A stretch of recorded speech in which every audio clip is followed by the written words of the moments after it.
All right, so let's go ahead and jump into the settings. And there's two different ways to get to the Wi-Fi settings. You can actually swipe down on your screen, and you can press the gear icon and then go into connections and go select Wi-Fi right there. Or what you can do is do your pull down menu, long press and hold on the Wi-Fi logo. It'll pop up a menu, and then on the bottom left it says details. So you can touch on the details right there, and it brings you to your Wi-Fi settings. Now, on the three-dot menu on the top right, you're going to select that three-dot menu, and you're going to want to go to Intelligent Wi-Fi. So select Intelligent Wi-Fi. Now, at the very bottom, mine says Connectivity Labs. That's a special settings, sort of like developer options, where you have to go into settings and then you have to tap on your build 7 times to enable developer options. This is the same principle, same thing. So if you don't have Connectivity Labs on the very bottom of your screen, what you're going to want to do is, you see where it says Intelligent Wi-Fi 8.5.0? You're going to treat that as the build, where you would tap that 7 times and then your developer options would magically appear. Well, this is the same thing. So go down to Intelligent Wi-Fi if you do not have Connectivity Labs. Touch on Intelligent Wi-Fi, I think 7 times, just like developer options. Boom, your Connectivity Labs option will appear. And what we're going to do is select Connectivity Labs. So this is a Labs feature Samsung added, actually built up. I believe it was there before One UI 8.5 beta, but One UI 8.5 beta adds to some of these features, and it's really cool. It allows you to intelligently monitor and enable some options in Wi-Fi specifically, and you can monitor a bunch of data in here and change some settings that we'll go through. So it'll give you a statistics today, December 15th. You've been on this Wi-Fi network, home network, for 14 hours, 33 minutes, average daily 21 hours, 15 minutes, used 7 hours, 23 minutes less than yesterday. It's probably a good thing. But as you scroll down, you can see weekly report, right? So you have your time, and then you have your usage with some of the days leading back to the previous week. And your usage right there, you can see receiving, transmitting, at the bottom RxTX, how much data your device is bringing in, how much data your device is sending up to the network. And you can go to time. Now, say you want to go back on a Saturday, right? Well, this will let you know how much time your Wi-Fi was on, how long you were connected, but go down here where it says band. This is cool because it lets you know how long out of that time period while you were connected to that network. Were you connected to 2.4 gigs, to 5 gigs, even 6 gigahertz, and or multi-link, and it gives you a breakdown of time. Now, I believe this goes back the entire week because 96 hours is longer, obviously, than 24 hours. But it does give you a breakdown as far as what band you've been on, and then also what Wi-Fi channel you've been on the most. So if you want to go back into your Wi-Fi settings, kind of figure out, oh, damn, my Wi-Fi's been bad. Well, it says here I'm on Wi-Fi 6 all the time. What if you're on Wi-Fi 5, but you have Wi-Fi 6? Well, you can go in and tweak that on the back end of your router settings, right? Network information. Now, this is cool. It gives you how many unsecured networks have you been linked to? Have you been using the data on? A secure and unsecured network is like, say at home, you have a secured network, right? It's password enabled, and it has an extra layer of security. An unsecured network would be like if you go to the grocery store, to H-E-B here in South Texas. If you go to H-E-B, it's a grocery store. They have free Wi-Fi, right? Kind of like a Starbucks, or we'll just say a Starbucks because everybody's got a Starbucks. That's unsecure. That's when your information is vulnerable, right? And I'm going to get into some DNS stuff in a little bit, but let's go ahead and select unsecure, and it gives you as you can tell, HEB, and some other networks I don't even know. Well, it says never connected, but if you leave your Wi-Fi on and you go run some errands, you might connect to some unsecured networks. You might get notified that there are unsecured network access available if you want to connect. But as you can tell, HEB customer Wi-Fi, I was connected to, and it'll give you all section. Look at that. It's got some Wi-Fi hotspots on there that I've used in the past. Some, networks I don't even remember connecting to. Of course, a lot of them say never connected, but that'll let you know where you've been and available networks, unsecured networks that was available to you. And if you go to unused, you got a bunch there. So home Wi-Fi inspection. So this will check your home Wi-Fi. I'm not going to do it now because it takes time. It'll make the video too much longer. But I suggest each and every person to go through this, double check your network. If you've been having issues with your network in the past, maybe it's not as fast as you expect. Maybe you need to upgrade to a newer, better Wi-Fi router. Well, this will help you diagnose some of the issues and or your current Wi-Fi status at the house or home, or office, wherever the hell you are. All right. Auto reconnect to carrier Wi-Fi. That's an honor. I've just left it on. L for S. Let's see. Wi-Fi 7 mode. If you have Wi-Fi 7 is not really that popular right now. The Wi-Fi 7 routers are mad expensive. And here's the catch. A lot of companies don't offer Wi-Fi 7 yet. I have Google Fiber, and I've called them a couple times in the past. They say they're working on it. So whenever that becomes available, it'll, hopefully you don't have to get another router, but whatever. Your Wi-Fi 7 mode options are in here. Switch to mobile data faster. I'm going to have mine on, meaning when you get out of your Wi-Fi spot, like when I leave the house in my car, when it drops Wi-Fi, it takes a few seconds to connect to data. If I'm listening to a podcast, watching a YouTube video, listening to music, there's a pause for like 5 seconds, and then it connects to the network and to receive that data for your podcast, your YouTube, your music. Well, this will drop it from, 5 seconds normally to 2 seconds, right? Switches faster. Intelligent Wi-Fi handover. Not sure what that is, but I'm going to enable it. Now, connect to a 2.4 gig for IoT setup. I don't have IoT setup, so I'm not going to choose that. Show network quality info, yes. Real-time data priority mode, yes. Disable Wi-Fi scan for D2D, device to device.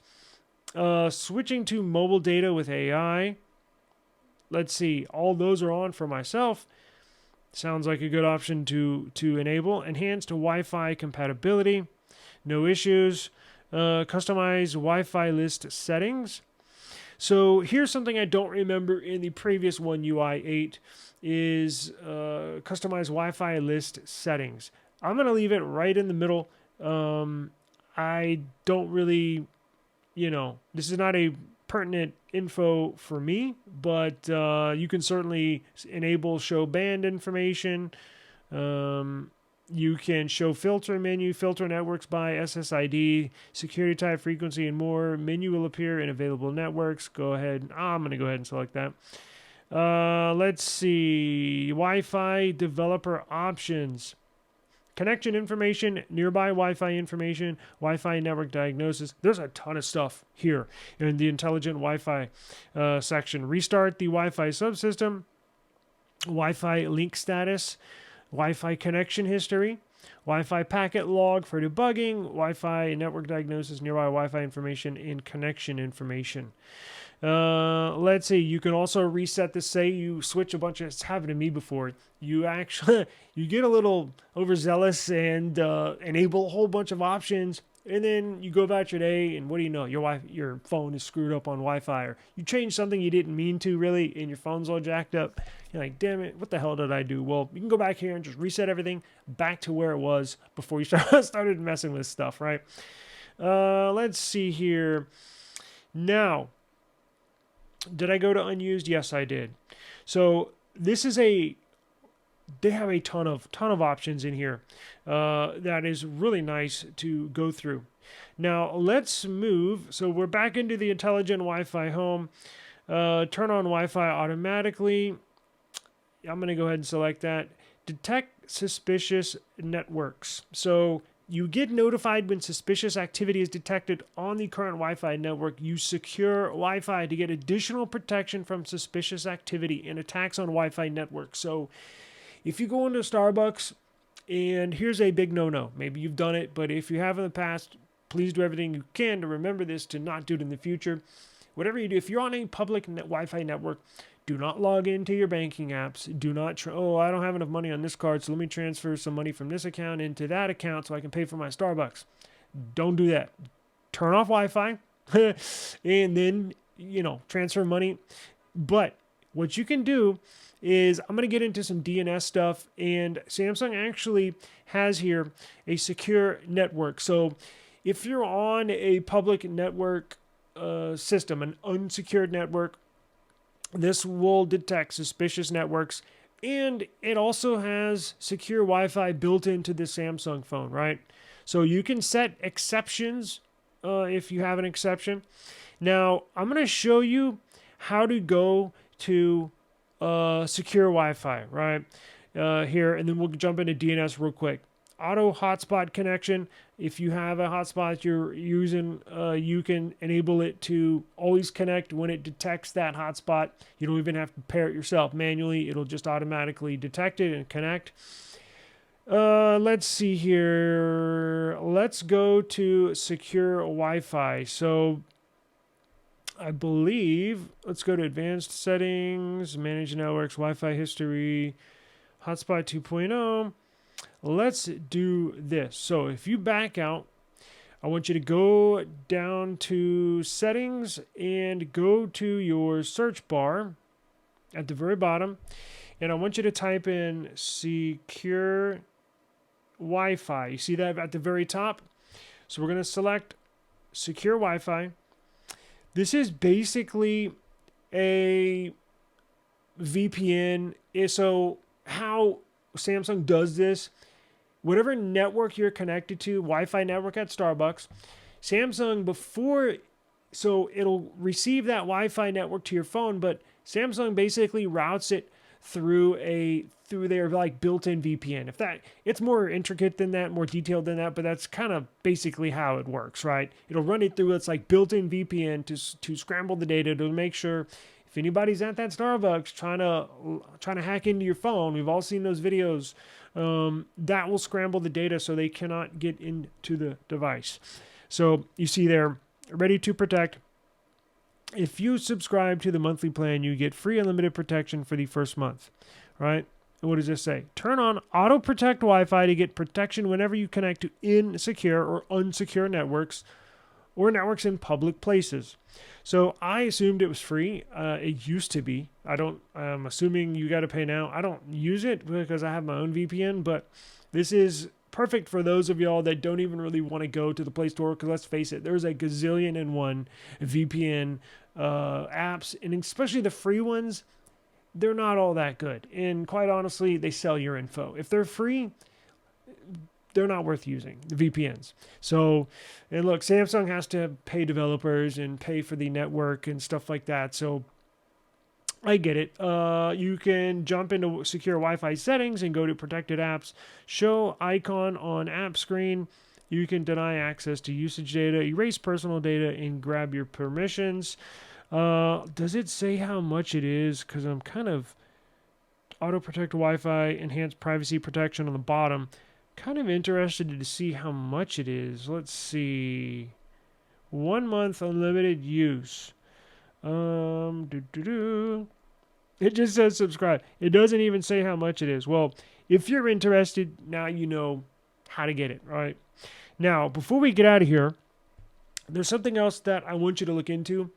That's the DNS. So DNS, and I want you to use a custom DNS. You don't have to use mine. You can use whatever you want. But DNS, let's go out of here. So that's secure Wi-Fi. And that was your intelligent Wi-Fi settings in One UI 8.5 beta. There's a bunch of stuff in here. Holy crap, there's a bunch. I mean, look at all this stuff.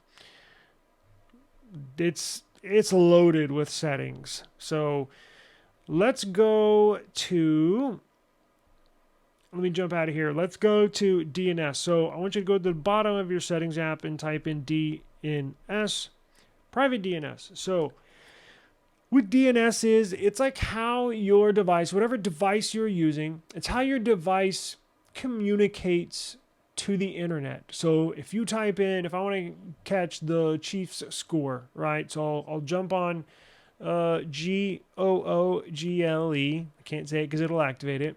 And I want to check out the Chiefs score. So if I type in ESPN.com, DNS is how your device knows where to go to. So if I type in ESPN.com, that's your DNS on your device connecting to the network to know, kind of sort its way through the internet to get to ESPN.com's homepage, right?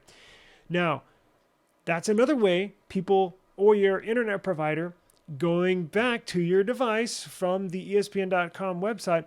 That's a telltale sign of your internet service provider, whoever you pay for your internet, whether it's Google Fiber or T-Mobile or whoever else. They know what websites you visit. Now, maybe you're not doing anything illegal. Maybe you're not doing anything bad like me. What do I care, right? Well, I don't want people knowing where I'm going, even though if I'm not doing anything bad, right? So here's what you're going to do. When you type in DNS, use a private DNS. This one is free. Now, you can search online free DNS, and the more reputable ones will pop up. I use Cloudfare. So if you go into private DNS and you click private DNS, you can select automatic, right? Uses recommended secure DNS servers. If this secure DNS servers aren't available, your network's default servers will be used instead. At the very least, you just select the automatic one. However, if you want a private DNS provider, select the very bottom, private DNS provider hostname. Set your own private DNS provider. If the DNS provider you set is unavailable, your phone won't be able to connect to the internet at all. I've only had that happen maybe once or twice in the 5 years I've been doing this. So it's very, very rare. But as you can tell, I set mine to 1.1.1.1.cloudflare/dns.com. That's Cloudflare's. They have a ton of them, right? I think ExpressVPN has got a private DNS.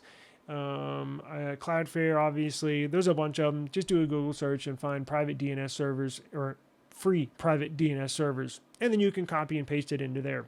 And then once you're done with that, save it. So they won't know what website you're visiting. And that goes for even on a Wi-Fi home network, or when you step out of the home and or office and you're on mobile data, they'll know what you're doing online, right? So that's a quick overview of the One UI 8.5 beta intelligent Wi-Fi settings, and it's really neat, all the stuff that they've added. I saw it the other day and I was like, holy crap, there's a lot in here. So be advised of that. And look, even if you're not on One UI 8.5 beta, let's say you're on an S24 Ultra and you're just on One UI 8, you're still going to have a majority of those settings. So that Intelligent Labs, Connectivity Labs will still work when you touch on it 7 times, like developers options. You just might not have as many settings, but you'll still have plenty of them, plenty of those to go play around with. So be careful. And again, if you mess up, just hit that reset button and it'll go back to default and you can start all over again. So